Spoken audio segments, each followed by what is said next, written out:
Hey guys, David here. I just want to let you know I'm taking a week off this week. I hate to do it, but there is just too much going on with me right now. It's actually a good thing. It's all work related, and work for actors is not what it used to be. So Matthew and I will be back next week to kick off season 7 with our usual season premiere deep dives and useless trivia. But in the meantime, I wanted you to have something to listen to, so here is an episode of TV Talkaholics. This is a separate podcast that Matthew and I do every month, and it's available exclusively to Patreon supporters at the $3 level. They get first access to this series, which someday may be sent out into the world. I just have no idea when. But this episode was actually the May 2020 episode, so it's already a year old, which is shocking. But we decided this was a good one to share because it's us talking about High School U.S.A., which is a 1983 TV movie starring Nancy McKeon and Michael J. Fox, and we had such a good time with it and really enjoyed it, so we thought this was a good one to share. Check out the show notes or this episode's webpage. You can get the link to YouTube to watch the movie ahead of time if you so desire. So I will look forward to recording and providing next week's Season 7 premiere extravaganza. We all know Season 7 is a big one for the facts of life. A lot of stuff is changing. I cannot wait to tackle it. But until then, please to enjoy TV Talkaholics number 6 from May 2020. No. More about gel coat. When the fourth... Don't you call in the... More importantly, he knew what he was talking. My name is David, and I am a talkaholic. And my name is Matthew, and I agree that David is a talkaholic. Did I do it wrong again? Yeah, still, we still got to work on it. My name is Matthew. Uh-huh. Okay, we'll just leave it at that. Okay. At least we know that was accurate. I don't think I get it. And we are back with another episode. It is May. It is tra-la, it's May, the lusty month of May. The month where we sit inside and watch Netflix all day. This was a delight. Buckle up, listeners, because this was an enjoyable experience for me. I agree wholeheartedly. Matthew was talking about the fact that we decided this month to do a rewatch show of the infamous and critically underappreciated 1983 TV movie called High School U.S.A. The barely critically reviewed High School U.S.A. But I am with you. I really didn't remember it. We had an actor when that came up. It was like, oh, that was a TV movie with Michael J. Fox and Nancy McKeon. And I was like, what? Yeah. So this fits beautifully into our initial attempts here as this podcast still continues to evolve and find its shape and form. Let's stick with doing facts of life adjacent projects. Yeah. So by the time this drops, I will have posted a link to the episode so that the Tutti Fruities will have been able to watch. And I hope you guys did get a chance to watch it, because it is, it is, I can't believe how much I enjoyed it. Really, honestly, non-ironically. Truly, several laugh out loud moments. Yes. And not ironic laugh out loud, like, oh, that's hilarious that he's got a robot that starts with a car key. Yeah. You know, like, and has a license plate on the back of it, and can talk to a vending machine and get free soda out of it. Yes. And I will tell you, the two standouts for me are Crispin Glover. Yes! Yes! He knows exactly what movie he's in. He is so good. And just the acting that I know that he's doing, because I know he's not like that as a person. the level of acting he's bringing, and The commitment level is off the charts. insane. I mean, He's on a completely different level than anybody else in this film. exactly. He was, you said he knew what movie he was in. Yes, it was not this movie. It was his own other separate place. And that was right for the character, 150%. Completely. And yes. And Crystal Barnard. Crystal Barnard, also quite good. Enjoyable and charming. Yes. But I thought, as far as comedic relief goes, the ugly girl from Gimme a Break. You mean Laurie Handler, I believe is who you're talking about. God, she's even got an ugly name. No. Laurie Handler. Yeah. And she, by the way, did you recognize the girl that she was paired up with? I didn't recognize her, but I looked up who she was. Oh, you see, I looked at her and went, that is Jenny Piccolo from Happy Days. Oh, was it? Yeah, I forget. At some point, I wrote down her name. Her name is Kathy Silvers. And she was one of the many things that contributed to the shittiness that was the later seasons of Happy Days. Jenny Piccolo was this, she was like the Alan Brady, where we never met her, but she was always talked about and discussed like she was the adventurous, loose girlfriend of Joni Cunningham. And then in a later season, they went, why don't we actually cast an actress as Jenny Piccolo and have her actually be a character on the show? Wah, wah. And they did, and she was fine. She was no more or less awful than the whole show was. But the fact is that Jenny Piccolo, now being a flesh and blood person, took all of the fun out of this character we could envision as who in the world would a girl be that was like that. So before we've already started nerding out a bit about it, but let's do a little bit of David-isms here and do a little bit of business, shall we? Okay. And start with the fact that High School U.S.A. is a TV movie. It originally broadcast on October 16th of 1983. Which means it was filmed over the summer. Yes. And they definitely were thinking of it as a potential pilot for a future series. And they later did do a 1-hour pilot for a series with a different cast, and the network did not pick it up. Oh, Crystal Barnard was in it. Oh yeah, I hear Joel Hodgson was offered it and declined. Just said he didn't want to be in it. Yeah, that's what it says on the Wikipedia page. Yeah, and on the IMDb page as well. Yeah. So it was written by Alan Eisenstock and Larry Mintz.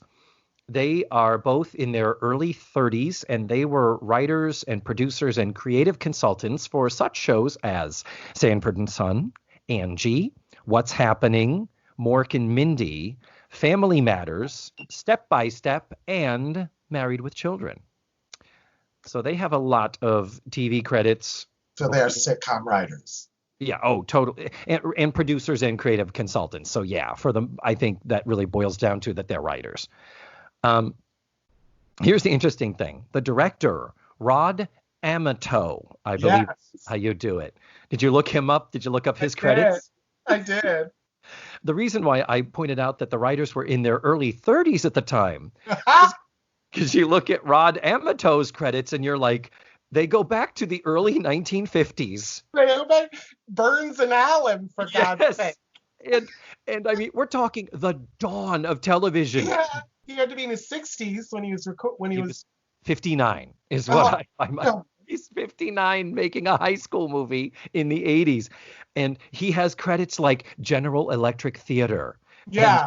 Pepsi Cola Playhouse, the Colgate Comedy Hour. Yeah, exactly. All that early TV shit where the shows didn't even have a name. They were just the sponsors. And then Mr. Amato goes on to do shows like The Many Loves of Dobie Gillis, which comes into play because the actor who plays Dobie Gillis is in this movie. And then we have Phil Silvers, his multiple Phil Silvers endeavors, My Mother the Car, and he does have a Dukes of Hazzard in there. How did that sneak in? Well, and Phil Silvers shows, and you have to wonder if it was like, could you hire my daughter for this movie? Oh. You know what I mean? I forgot that Kathy Silvers is Phil Silvers' daughter. Yeah. Totally fucking forgot that. Yeah. Wow. He probably he probably watched her grow up on the set. I mean, it was like, of course. But you know what I mean? Like, it's just like the little. I didn't they're even. working with Wow. some Thank you for reminding me of that. I did know that at some point in the chasms of my memory. Anyhow, so how can we possibly synopsize this to try to give a general, for those who may not have watched it, I would love to give some sort of a very short general synopsis. I feel like for TV Guide, they booked this like it was family night. Mm-hmm. Oh, yeah. This had something for the parents in Everyone. 1984. Mm-hmm. It was kind of like an earlier, like right now we're all big on the reboots and stuff. And then all Yeah. you do is you see this TV show where your idols are now ancient and it's upsetting. Like, it was like they build it as a chance for the parents to see their idols. Yeah. And the current kids to see their idols. Yeah. And so why not? It's just Yeah. a delightful 2 hours. Who cares what the plot is going to be? Yeah. And We're giving you all this on a platter. It's true. I think that's a great way to put it. And I think that even the grandparents, I mean, young grandparents, Sure, would also have something there too. Because think of it, if it's 1983, sure, a parents with a 9-year-old kid would probably be in their 30s, yeah, meaning they would have been born around 1950-ish. So shows like Dobie Gillis and Phil Silvers, those were the shows when they were little kids and they didn't get rerun. I mean, reruns were a later right. phenomenon. So I imagine that there were grandparents who could sit and watch this and appreciate that. Right. They may not have been young when they watched it, but it was like, oh my God, when I was in my 30s raising your parents, I was watching Gilligan's Island and there's Don Wells. So I don't know how to synopsize the movie because I actually wrote one of my notes is that there is a lot of plot. Holy fuck balls, that's a lot of plot. Okay, here's a way I think might be a good jumping off point, just to give people a sense of what it is. Somebody saw Grease. Somebody saw Grease. And Grease too, and said, well, this could certainly be done as a TV movie or a potential TV show. But you know what? Those period costumes are expensive. We can just do it modern times. But taking a cue from Grease, where Grease did the exact same thing we were talking about, where we had John Travolta, Olivia Newton-John, these white hot young stars in the beginnings of their stellar careers. And then let's go and cast Eve Arden and Dodie Goodman and Sid Caesar. And let's put Frankie Avalon in it. I didn't know who Frankie Avalon was when I saw Grease. I didn't even recognize him from the Beach Party movies. And actually, that brings in another element. The Beach Party movies. Those had Frankie and Annette. Those also had Don Rickles, Paul Lynde. Was Phil Silvers in some of those? I don't know if he was, but that type, I get what you're saying. Yeah, but like, your Buddy Hackett's, and it was like, you know what I mean? It's like your old time Borscht Belt comics were in these movies on the beach with these young kids. Your Buddy Hackett's. Yeah. As if there's more. How many casting directors have said those words? Yeah. Your Buddy Hackett's.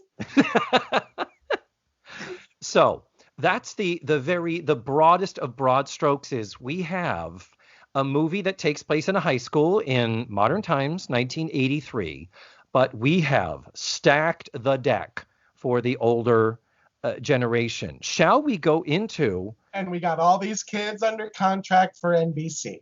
Yeah, so they don't have a fucking choice. They're making this movie whether they want to or not. And currently, in 1983, I should have looked this up.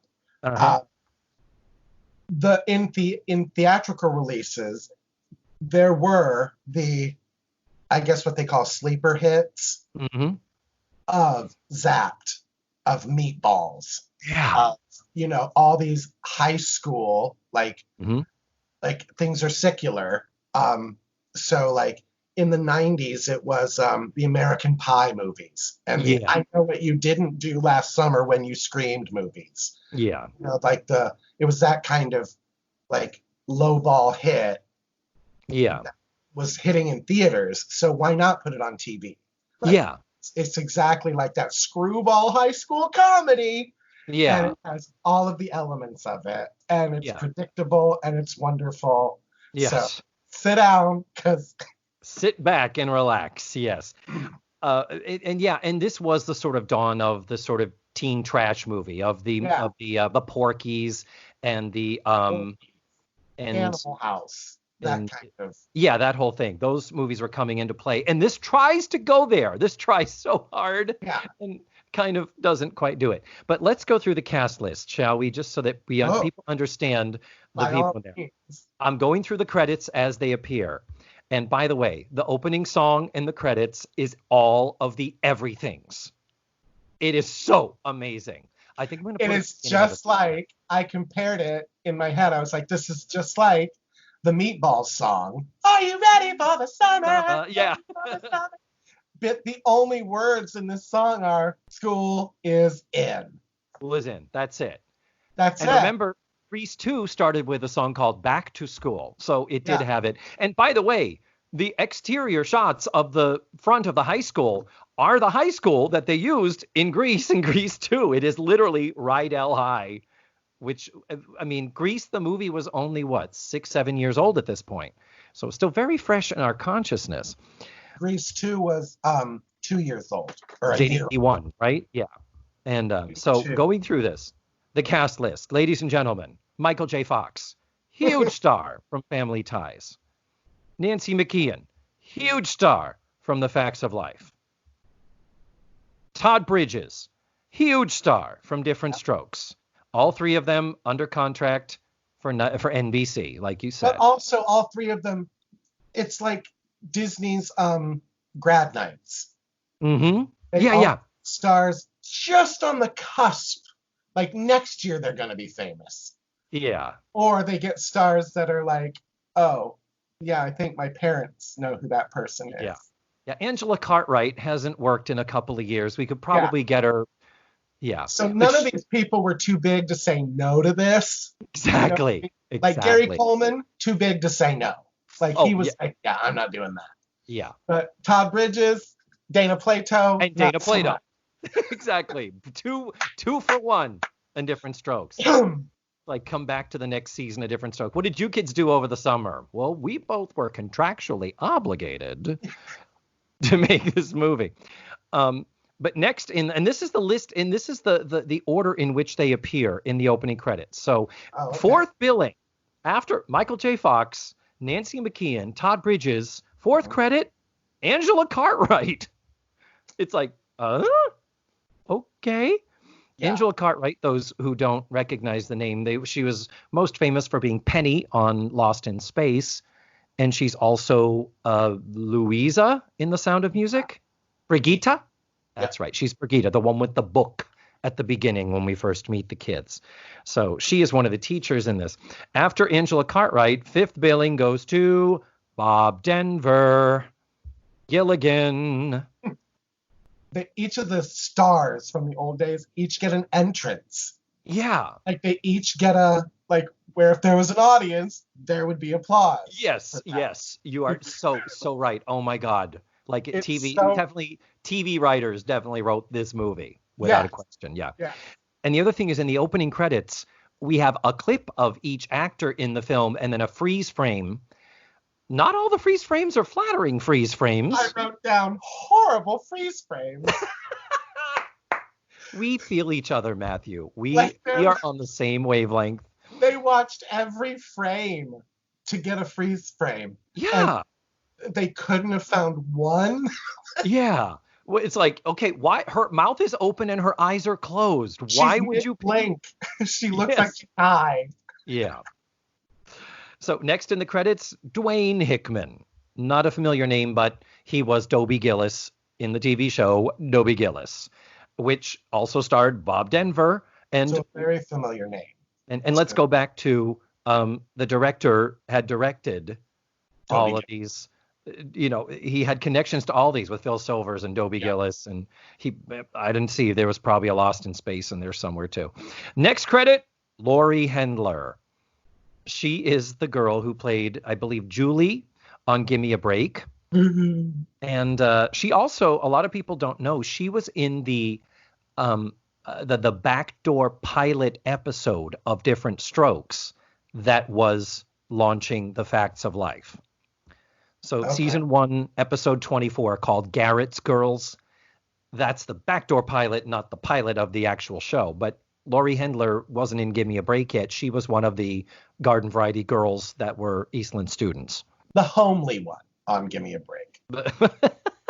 Stop. I'm not disagreeing with you. I'm just saying don't say that.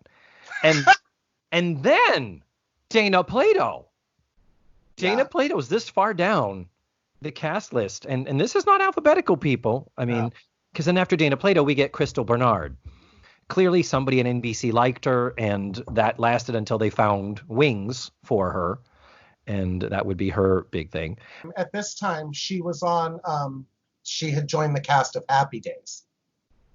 10. She played Casey Cunningham.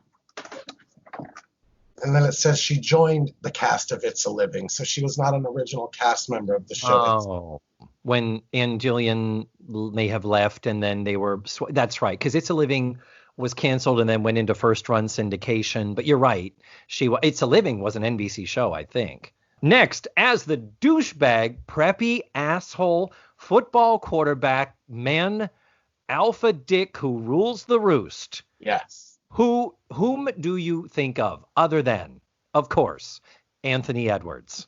Yeah. When you're casting a role like that. I think of a guy with no chin who talks out of the side of his mouth. It bothered me the whole movie. Does he talk? I didn't notice that. Well, here's the thing. I mean, Anthony Edwards literally in 1 year would be in Revenge of the Nerds as one of the nerds. Yeah. Like leading role playing a nerd. Yeah. And it is so fascinating to see him playing this. And, you know, I think that at the end when he plays Dr. Green on ER was his big claim to fame. He did that forever. By the time we get to ER, he's more of the nerd than he is the football jock. Well, and you're skipping over Goose from Top Gun. Matthew, I'm going to admit, I'm going to be vulnerable right now. Yeah. I have never seen Top Gun. Oh, the only thing you need to see is the volleyball scene. It's like gay porn. Is it? Oh, yeah. Yeah. Yeah. It's hot. Okay. But 86, he was a couple years away from movie stardom with Top Gun in 86. He played Goose, which is why throughout the movie I refer to him as Goose. As Goose. Okay. You call him Goose. I call him... That throughout the movie, there's some characters that I refer to as their name and other characters I refer to as their sitcom name. Me too. Yes. So I don't know what Nancy McKeon's name is in the movie because I just call her Joe through the whole thing. So. Okay, well we'll work out the names later. And now so that's the main cast, and now we get the rest of them in alphabetical order. And Frank Bank. Do you know who Frank Bank is? Who did he play? Let me see. He's the dark-haired, larger bearded guy who is one of the caterers at the party. Yeah, he played Mr. Girardi. Yeah. Ladies and gentlemen, Lumpy Rutherford on Leave It to Beaver. Eleanor Donahue. I didn't look up who she is. I don't know who she is. Help me. Who is Eleanor Donahue? She was Andy Griffith's first, Andy Taylor's first love interest. Oh, okay, on the Andy Griffith Show. Okay. Very pretty. Very pretty. And she literally has one tiny little scene playing Nancy McKeon's mother. Next, Tony Dow. Ah! Wally Cleaver, Beaver's older brother. And yeah, no, he blossomed nicely. He was a good-looking man. Just as good as he did when he was Wally. Oof. Only legal now, ladies and gentlemen. Next, Steve Franken. The Wonderful. He's got a ton of credits, but he doesn't have. It's surprising among this throng that he doesn't have a single TV show credit that you identify him with? The thing that I think people watching this identified him with was he came on to The Many Loves of Dobie Gillis as a recurring character. Oh, back to So Dobie he Gillis was, again. yeah. And like he played one of Dobie Gillis's friends. So yeah, he was like lumpy. He was like that level of like, or an Eddie Haskell, not on every episode. He was a Lumpy Rutherford. Yeah. Not the Lumpy Rutherford. No. Then we have Ken Osmond. No, not one of the Osmond brothers, ladies and gentlemen. No. He was, of course, Eddie Haskell on Leave It to Beaver. And then we have Dawn Wells, Marianne from Gilligan's Island. Yep. And then also starring in just a list. They don't get a face credit. They just have a clock. Also starring John Caliri, who is actually John Caliri and David Packer. I believe they are both. Those are the two lackeys that are always following Anthony Edwards around and doing his bidding. Crispin Glover, as we've already said, is one of the geeky kids, and he is extraordinarily good in this movie. And then Kathy Silvers, Phil Silver's daughter, Jenny Piccolo. And so that is the cast, the credited cast. I missed one. I'm sorry. I missed David Nelson as the janitor. Yeah. David Nelson, one of the sons Ricky Nelson. No, fuck no. He's too big for this shit. But Ozzie and Harriet, I believe they were one of the credits of the director. He called in all his favorite. No wonder they used this 59-year-old to direct this movie. He probably got this whole cast for a song. But just about every single one of them had a little nod to their career. I didn't pick up on all of them, but I picked up on a couple of them. And I actually have a note where I wish they would have done that more. Yeah. Agreed. They could have totally done more. More winks to the audience that I'm lumpy. Yeah, exactly. Well, at one point, somebody says, well, you can just be friends. I think Nancy McKeon says that to Michael J. Fox. And he says, like Lumpy and Wally, no, thank you. Yeah. And it's like Lumpy and Wally are literally in the movie. Yeah. Here's a perfect example. When we meet Nancy McKeon's parents, Anthony Edwards is going to pick her up for a date. And it is Ken Osmond, who was Eddie Haskell. Eddie Haskell was known for being the biggest suck-up kiss-ass on Leave It to Beaver. And Anthony Edwards is literally doing the same thing and buttering up the dad. Yeah. And the mom. And Haskell is meeting Eddie Haskell. Yeah, exactly, yeah. And did you pick up that maybe the Dawn Wells being the home ec teacher who teaches cooking? Did you pick up the whole thing of, like the fact that Marianne could somehow take coconut and tree bark and make a pie crust out of it on Gilligan's Island? How it's like, oh, we're having pancakes. Let's go get some tree sap to be the syrup. It's like, what is happening? The thing that I noticed more was that at the dance at the end, when they shoot her, they shoot a scene with her. The scene begins with her face in a lifesaver. Oh, I did not catch that. Yeah.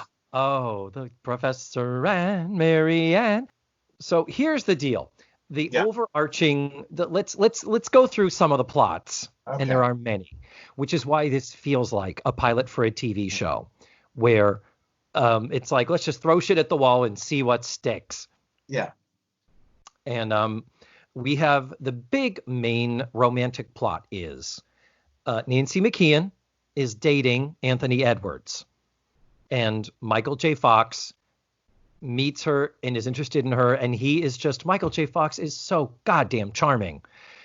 He is the perfect underdog anti-hero. Yes.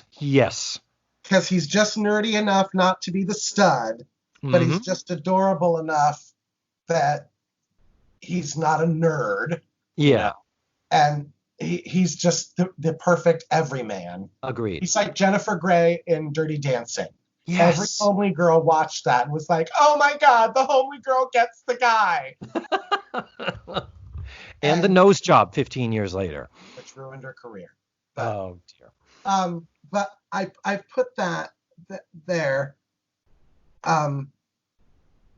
That Michael J. Fox is just so perfect. but I Everything. don't know who he is. Like, is he Ferris Bueller? Is he a bad kid?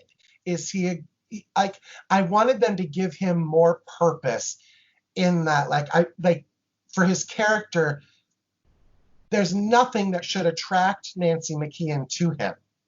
He has no future. He has no job. He has no plans. I would have liked for them to make him like a hard worker with a dream, you know? Oh, yeah, that's a good idea. Because so far he's just kind of this loser. Like he's proud of being a deadbeat. And it's like, well, what? Yeah. I don't want that.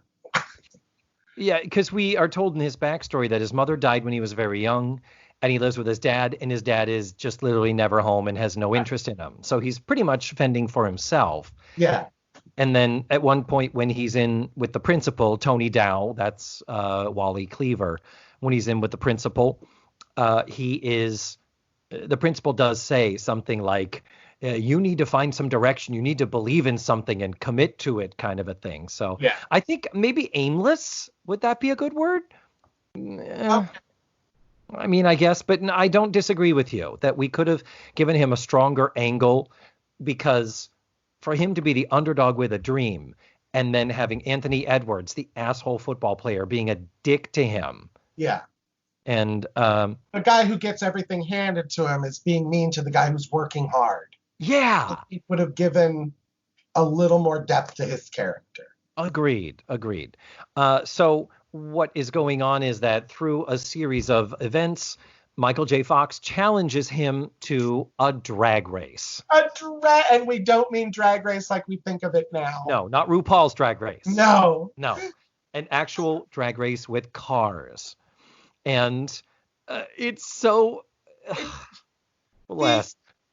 there are so many, and forgive me if I had a different high school experience, but there's so many, I like to say, like, Hollywood stereotypes. Yes. That never were. No. That never are. No. There was no one guy in my school that had a group of guys that hung around him wearing sunglasses that did everything he said, and when he walked away, he went, and they all picked up and moved. That just, it's so ridiculous. How do we relate to it? Because nobody had that experience. I agree. Same thing goes for the classes with we're bringing home a fake baby and have to pretend to be parents. Right. Or that whole trope. There are so many high school tropes written by middle-aged vaudevillian stand-up comic writers where you're like, okay, I mean, this is what you need to happen in the movie, but this doesn't really have a lot of basis in reality. At all. Yeah. At all. Yeah. I think it's, so what happens is he challenges to a drag race, and then through a series of events, the car that he was planning to use and win with, which was Bob Denver's car. Was there a nod to Gilligan with Bob Denver? I didn't notice. I feel like, what do you think? I'm a schlub? Like, I thought maybe that was it. Oh, because when he introduces the car, because he's got this sweet, it is a brand new Trans Am with the eagle on the hood. It is a sweet ride.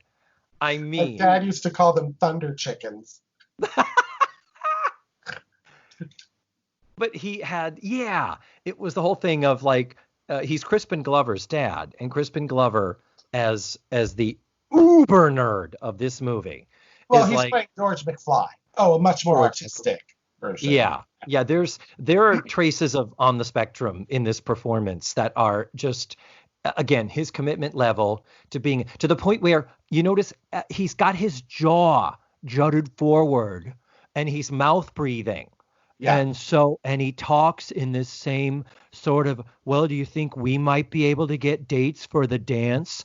He has his own pace and delivery that is unique to him, that is independent of the rhythm of the scene or the jokes or the humor, and yet it works. Instinctively, he makes it fit. I am so all about him in this movie. And he's kind of a douche, we know, from the Back to the Future lawsuit that happened. Mm-hmm. So, he's good in Charlie's Angels, though. I mean, he's talented. Oh, he's got uber the talented. Yeah. But he's also batshit crazy. Yeah. And it's a shame. What happens is they wreck the Trans Am while the dad is out of town. And Michael J. Fox, God bless him, comes up with a plan where they go to pick up Bob Denver at the airport and they insist he have a couple more drinks and he passes out and they put him into his own wrecked car. They all get inside and at the right moment they slap his face, throw shit out of the car and are all like, ah! Yeah. And Bob Denver wakes up from like an alcoholic blackout and is like, oh my God, what happened? And they realistically convince him that he has just wrecked his own car. And that literally solves the problem. Yeah. It's like, oh my God. Yep. And I laughed out, particularly with them throwing things out of the window to make the noises of the smashing and clanging of metal and stuff. That made me so happy because it was so preposterous. And yet it's like, sure. In this cartoonish environment, yes. So with the car being wrecked then, Michael J. Fox has to turn to his whiz kid friend, played by Todd Bridges. Yeah. And he and all the other nerds, this movie has a lot of grease in it, including the race. It's got a lot of Revenge of the Nerds going on, too. And they all pool their resources, including this robot that Todd Bridges has made. And he has to basically sacrifice his robot in order to soup up the engine of Michael J. Fox's POS car. Right.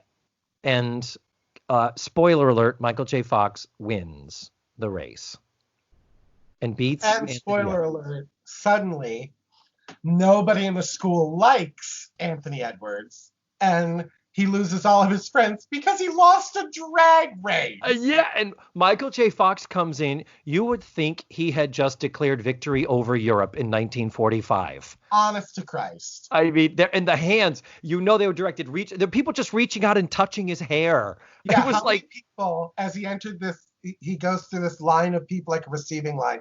How many people mussed his hair?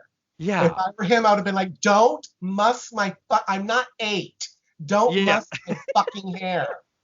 But it was like a scene out of Jesus Christ Superstar with all the people needing to reach up and touch the God, this our Savior. And in the course of this, of course, he ends up also getting the girl, Nancy McKeon. And that is both on film and in real life. In real life. And Nancy McKeon kept it from her castmates. They did not know till after they broke up. It wasn't a long relationship, I don't believe. But it was after the fact they were like, you broke up with somebody? You were seeing somebody? It was Michael J. Fox? What the shit? Yeah. And Crystal Bernard is the girl who has the huge crush on Anthony Edwards and does so good being the duplicitous bitch. Well, but likable and southern and plucky and cute and totally charming. She, of course, ends up comforting Anthony Edwards, and so she gets him. And so, thank God, everybody ends up paired up with somebody, because being single, Matthew, is just the worst fate a person could ever have to. Anyway, let's move on. Now, what other plot? All of the subplots, dear listeners, because, yes, that is the overlying plot of the film. But Michael J. Fox and Nancy McKeon are the ones we want to get together. But there are so many subplots. So many. First of all, these two girls decide that it's their job to get a picture of Anthony Edwards' naked butt. Yeah, this is where the Porky's element, or we wish it could be Porky's. To the point where they drill a glory hole into the wall so they can see into the men's locker room. That's just one of the many plot points. Yeah. Second of all, you find out that Dana Plato is a child sex ring worker, apparently, because at the beginning of the movie, she brags about dating a dentist, and then at the end of the movie, shows up at the dance with a colonel from the Air Force. Yeah. It takes 20 years to become a colonel in the Air Force. Yeah. So And he had to be at least 40. yeah. And he looked it. I mean, they were making no bones. And someone does say, "Oh, that's nice. You brought your dad to the dance." But And she who? says, "This isn't my dad. This is my date." Yeah, your dad's a lot younger. Yeah.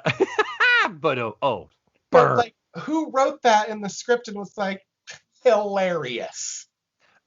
Yeah. And Dana Plato's really barely in the movie. She has only a Yeah. handful of scenes where it seems like her inclusion was almost an afterthought. So that could be what's going on there.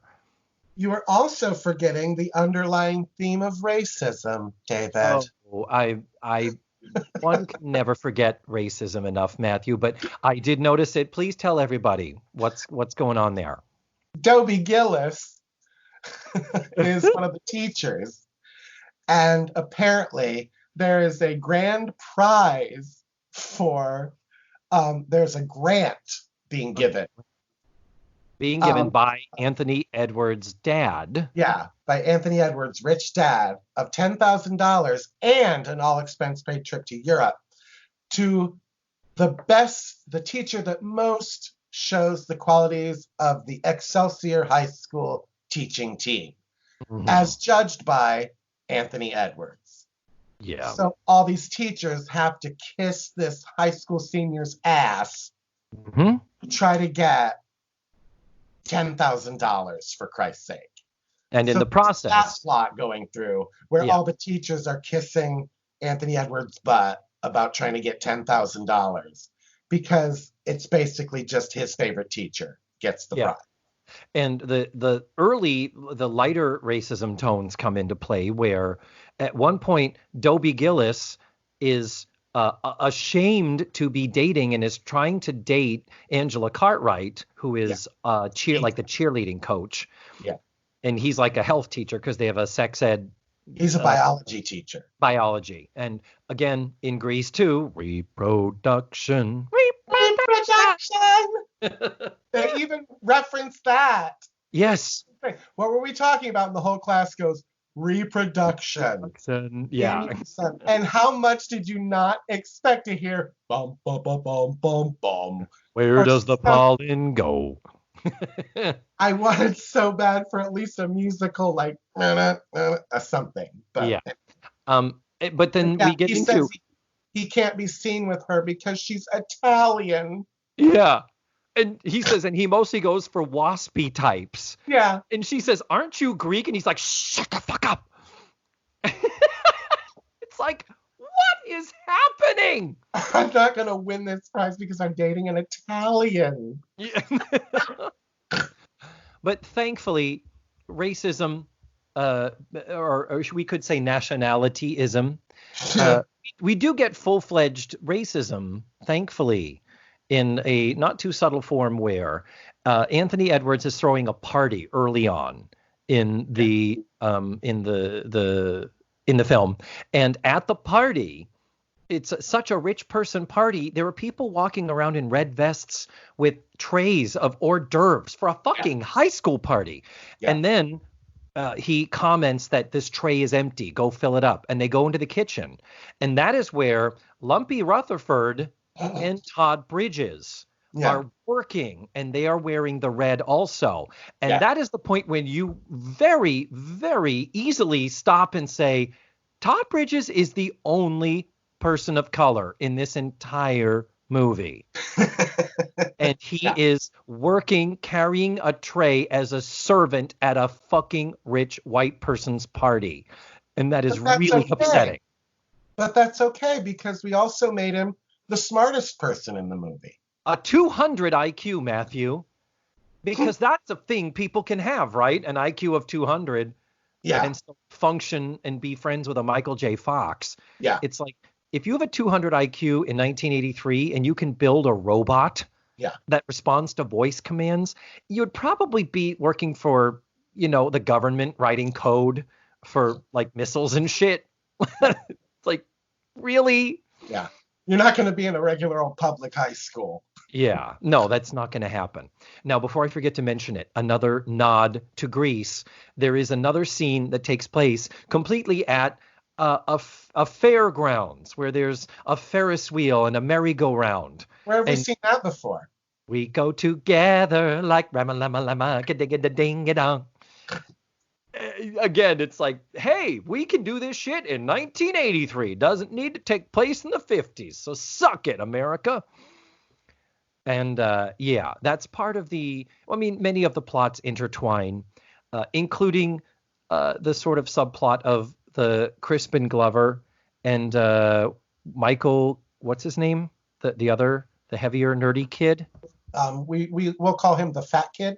No. What? That's what he is. That's the character. Well, we have the two of them, as nerds do. They just want to date. They just want a girl to show them some attention. Yeah. So that's why you walk up and harass girls. That's why you oh my God. That's why you plan on going into the fun house and committing rape. Yeah. He said, when we get to the dark part, they literally say, 2 girls just went in there. Let's go in. And he's like, what do we do? Well, when the fun house gets dark, let's jump them. I think he says. Yeah, let's jump on. But then, because it's the girls trying to get a picture of Anthony Edwards' naked butt, they pull his pants down and they kind of turn it around to where he's the one who gets attacked. Yeah. And he comes out and he goes, somebody pulled my pants down. Like, score! And I laughed so hard. God bless him. He was so happy. He was. I was going to do the molesting, and I was the molestee, not the molester. What great writing, because she comes out of the thing, and she's like, I got the picture of Anthony Edwards' butt. And they go, what? It's a Polaroid. So they're looking at like, what is that? And he comes out just in time to go, somebody pulled my pants down. Come on. Oh, God. Michael Zorek, that's his name. I don't know if you've said his name before, but yeah, Michael Zorek and Crispin Glover are the alpha geeks, and and yes. What's another subplot, Matthew? We've actually already covered a lot of the little inner workings and bits and pieces of the mechanics of the plot and how they feed the overall story. But is there anything else? So many wonderful warm and fuzzies of the 80s. Oh. Like, they go to an arcade. Oh my God. It's packed. Yes. And it's like when the arcade was the place to hang out. Yes. And they go to a roller dome. Yeah, the roller skating and the arcade. And even when they're at the carnival, oddly, it's the school is in, yet they're all dressed like it's the middle of summer because that's when it's being filmed.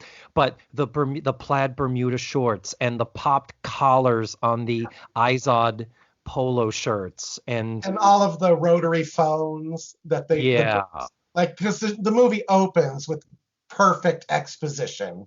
Yeah. Just like the movie Bye Bye Birdie, everybody's on the phone. Yeah. Talking. What are you going to wear to Anthony Edwards' party tonight? Yeah. You've only been dating him for a year. Yeah. And I'm you're going to wear whatever. That has to work for NASA. Like, you know. Yeah. And then Michael J. Fox is like, hey, Todd Bridges, you want to hang out tonight? Todd Bridges is like, well, that big party's happening over to Anthony Edwards' house, so I've got to work it. Michael J. Fox, gee, I wish I could go to that party. Yeah. I will tell you this, speaking of Todd Bridges, the robot that he plays, that's another underlying plot, is that this robot is obviously somehow his best friend. And they have this huge emotional goodbye when he turns him off. But inside the robot costume, do you know who played the robot? No. Jerry Marin, who was a munchkin in The Wizard of Oz. No. Shut up. And as Michael J. Fox first meets the robot, he puts his hand on it and he goes, "What's with the Tin Man?" Oh, man. Oh, that's a good one. Wow. And also, honestly, if you're going to have such an emotional connection to a robot, they could have named him something other than Robot. Yeah. Totally agreed. Totally agreed. Yes. Like Johnny Five, you know? Yeah. That humanizes him and maybe would make us feel a little bit more emotional when you turn him off for the last time. Yeah. Phyllis. And then, spoiler alert, he builds another robot at the end. So Yeah. everybody gets what they want at the end. It's a comedy.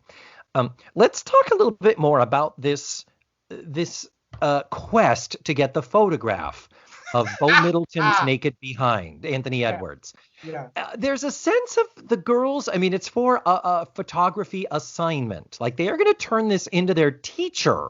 No, they're going to turn it into Crystal Bernard, who is the president. She says she's the one who decides. She's the judge. So they're going to turn in a picture of Crystal Bernard's love interest, of him being humiliated, and she's going to put that in the yearbook. Yeah. Like, I don't understand how she thought that would at all be appropriate. Or where she reached to that. Like, it's very illogical in many ways, on many levels. Because the assignment is to take a picture of nature. That's the assignment. And she decides that the most natural picture would be of Anthony Edwards naked behind. Yeah, and when Jenny Piccolo says, "Oh, we're going to do something au naturel," Laurie Hendler says, "What? I'm not taking my clothes off again and having pictures taken." Like, it was almost a fool me 3 times, shame on me kind of a joke. It's like, what the fuck? You're in high school. Yeah. What the hell? But the thing is, if Crystal Bernard had said, and similar to this other thing, if there was a prize and I get to pick the winner and the prize is you get XYZ, if they had said, oh, she wants a natural, I know how to get her to pick us for the winner. She's had a crush on Bo forever. How about we get a picture of Bo's ass? She is not going to declare, she will pick us as the winner, hands down. She's wanted to get in his pants forever. But again, it's like, he's the hot guy. I mean, Anthony Edwards is attractive. Yeah. And he's the hot guy, and he's the football guy. It's like, part of me is like, I feel like if a picture of his ass circulated around high school, he'd be like, that's my ass. Yep. Too bad you didn't get a little bit of my balls hanging down. You'd have been impressed by those too, Yep, that's my butt. You can all kiss it. Yeah, exactly. I'm not sure where the humiliation factor is. Yeah. And at the end, spoiler alert, once again, people, the last haha of the whole movie, literally the final joke button, of the film is the robot, the new Todd Bridges robot, walks up and pantses him so that he's got his boxers. It's not his bare ass, it's his boxers. At which point, thankfully, the girls showed up to the dance with their camera ready and loaded and turned on, and they snap a picture of it. So the girls looking for their picture, they get what they want. And then we cut to Michael J. Fox and Nancy McKeon together. Freeze frame. Yeah. End of movie. And it's so odd. You have to remember, though, David, at this point, Anthony Edwards has lost everything. So, of course, it's humiliating. He's lost his girl. He's lost his posse. He's lost his position. Yeah. And even to the point where at the dance, like, he says to his cronies, yeah, we really got to do something and take care of this. And they're like, do it yourself. Like, yeah, fucking loser. You can't drive in a drag race, so we're not your friends anymore. It's not like he doesn't have money anymore. He still has more money than everybody else. Yeah. And here's an interesting thing. I just thought of this. Did you see Grease live when they did the musical live on Fox? I thought it had some wonderful things about it. I really did. Yeah. The new song for Carly Rae, whatever, the new All I Need Is an Angel song, egregious, unforgivable, unsupportable. What were they thinking? But if you recall, they did do some alterations to the book. They didn't abide by the original book of the Broadway show. And one of the changes they made was, in order to do the drag race with Grease Lightning, and by the way, when Michael J. Fox is trying to rally the troops and saying, okay, we got to fix this car, we got to do it. You want to be, well, this car could be automatic, systematic, hydromatic. It's Grease and Lightning. No. You wanted it so bad. I have some overhead lifters and small quads. Oh yeah.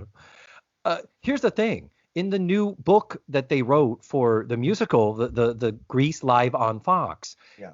one of the reasons why he wins the drag race against the Scorpions is that they go to Eugene, and Eugene, the nerd, helps them soup up the engine with some special chemical he's been working on. It's very similar to this, where the nerd soups up the engine, and that's what pushes it over the edge and makes them win the drag race. So, a movie plagiarizing Grease is then later plagiarized by Grease. That is an Oprah full circle moment, Matthew, and I approve. Well, they've changed Grease over the years to more fit the movie, because the original Broadway production is nothing like it's very rough. different from the movie. It is rough. Okay, I'm just going to go through my notes now if there's any other final moments before we wrap this shit up. Again, another little warm 80s thing is at the dance. You see all these 80s prom dresses. Another little warm thing. One thing, Michael J. Fox is so charming and appealing. We don't care that he is supposed to be 16 in the film. Yeah. And he's probably like 20 in real life, but he still looks like he's 14. And Nancy McKeon, unfortunately, is suffering from 1980s teenager who looks like she's 35 syndrome.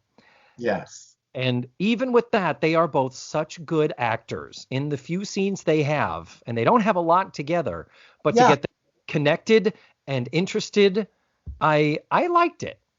Yeah. The other thing, when we talked about rallying the troops, meaning the other nerds, there are multiple other nerdy people and not cool kids. And here are some of them. One of them who is married with a child, and he's shaving in the locker room, and they're like, so are you a virgin? And he's like, I have a kid. Yeah. And what does Crispin Glover say? Oh, he says, oh wow, my parents wanted kids.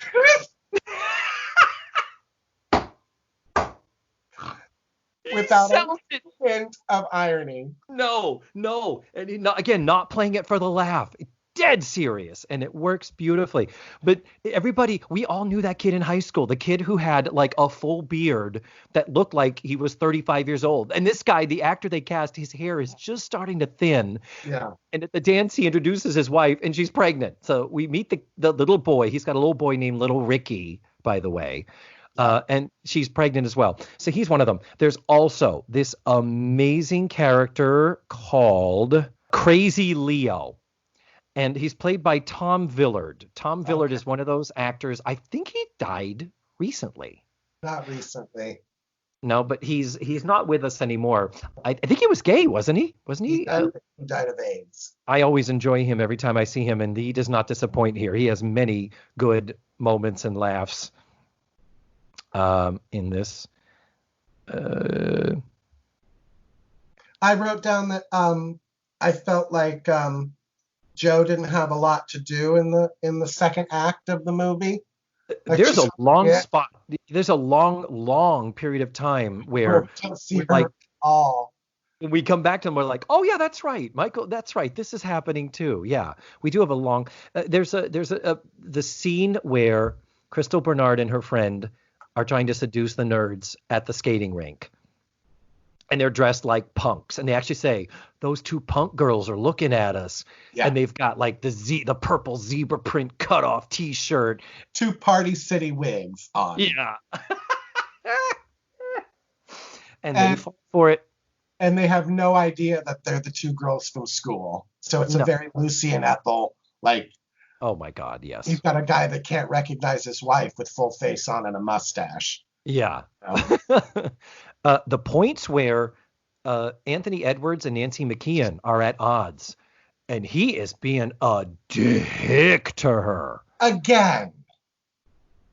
And maybe I had a different high school experience. Who would let somebody talk to them like that? I mean. Who says those things? What person in high school actually says out loud, I'm the king, you're my queen, all of these little people are my servants? Who says again, a high school trope that never existed Yeah. that we accept. Yeah. But smartly, Nancy McKeon does say, oh, well, I wasn't dating you last year. Who was I then if I wasn't your queen? And he was like, oh, guess you were just one of the nobodies. And it's like, Yeah. fuck, dude. Who says that, though? I don't know. Yeah. I mean, yeah. Hmm. One of the nerds of the many inappropriate attempts to woo the girls, Crispin Glover, I believe, goes to one of the punk girls at the skating rink and says, want to rent a motel room. No, Michael Zorek says that. The fat Michael one Zorek says that. Yeah. Yeah. And want to rent a motel room. Yeah. It's like, geez, you're in high school. Could you? Even in 83, could a teenager walk up and say, hey, can I get a hotel room for an hour? I want to fuck this chick. It's like, what?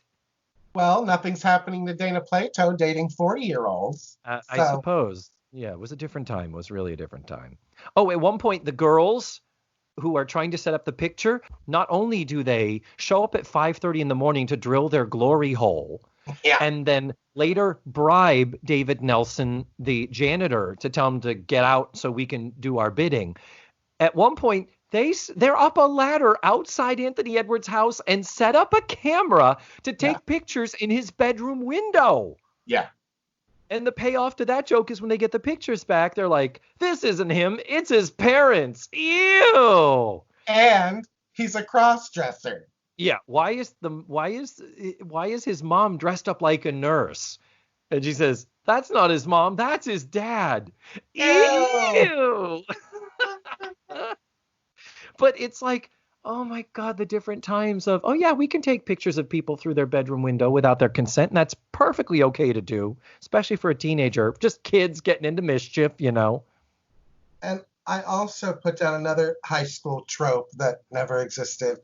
The socializing in the locker room for like just, you do have class. Like you went into the locker room for gym, you got changed and you went to class. Like who shaved in the locker room in the middle of the day? Yeah. Who's walking around, just standing around talking in the locker room. I mean, yeah, that happens as adults in like the golf locker room and stuff, but like in high school, not a thing that happened. And I didn't play like team sports or anything, but like for just a regular gym class, which that's what that seemed to be, I like socializing in the locker room didn't really happen. Yeah. Yeah, no, I agree. The idea was you go in the locker room, you change and get out here because you got to do your class. You got to, and yet in every 80s high school movie, it's always got a locker room scene where they just seem to just enjoy hanging out in the locker room.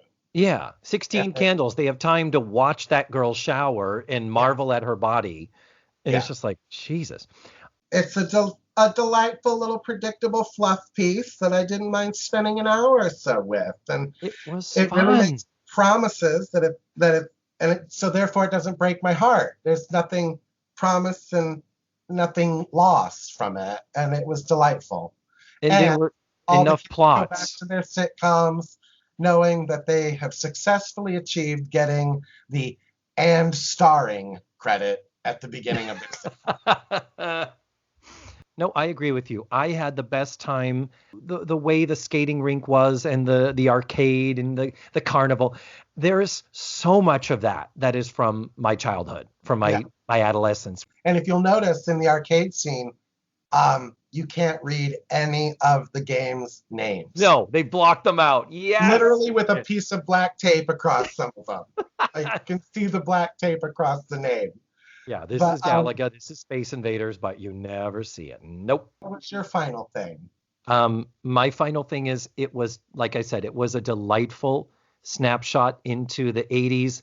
It was light. It was a delicious piece of cotton candy. Yeah, so, we haven't really talked about a movie before on this show, but I've thought that we could do more one-offs like this of TV movies, particularly ones that are somehow related to facts of life. So we need a rating system, Matthew. It's maybe, well, since we call ourselves TV Talkaholics, maybe we should have chips, because I think that's what people in recovery have. And if we want to bastardize a wonderful program that helps people overcome their addictions. Which we don't want to do. No. we don't want to do it. But Yeah. nonetheless, maybe we could say, David, give this movie, High School USA, 5 out of 5 Talkaholic chips. I would agree. 5 out of 5 Talkaholic chips from me. All right. Well, there it is. From our mouths to God's ears, or in this case, our Tutti Frutti's ears. Yeah. So, all right. Well, I think that ends this month's show. This is going to be longer than the typical episode, and I don't have a problem with that because this was so fun. To our listeners and viewers, thank you for tuning in. And what was our sign off? Did we? Oh, and our sign off is, of course, our impression of Mrs. Garrett saying thank you and goodbye. So let's do it together. Okay. 3, 2, 1. Thank you. And goodbye. Bye.